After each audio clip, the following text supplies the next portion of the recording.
नमस्कार. श्री शिवपुराण. अर्धनारीश्वर शिव. सृष्टीच्या प्रारंभी ब्रह्माजींनी निर्माण केलेला मानसिक विश्वाचा विस्तार होऊ शकला नाही, तेव्हा ब्रह्माजींना फार वाईट वाटले. त्याच क्षणी आकाशातून आवाज आला, ब्राह्मण, आता मैथुनी सृष्टी निर्माण करा. आकाशवाणी ऐकून ब्रह्मदेवाने मैथुनी ब्रह्मांड निर्माण करण्याचा निर्णय घेतला, परंतु त्यावेळी स्त्रियांच्या अनुपस्थितीमुळे ते आपल्या निर्णयात यशस्वी होऊ शकले नाहीत.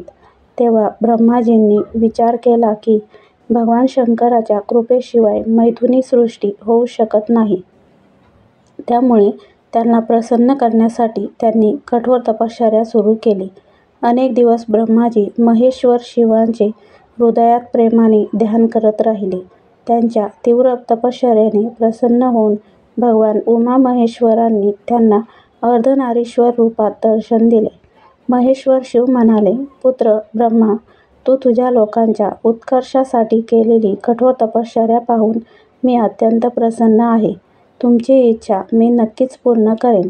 असे सांगून भगवान शिवाने उमादेवीला तिच्या अर्ध्या शरीरापासून वेगळे केले.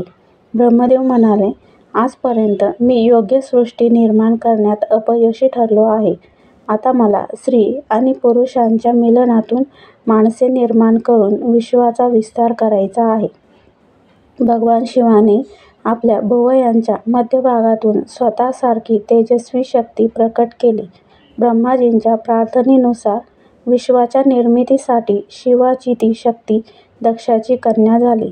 अशा प्रकारे भगवान ब्रह्मदेवाला उपकृत करून आणि त्यांना अद्वितीय शक्ती देऊन देवी शिवाने महादेवजींच्या शरीरात प्रवेश केला.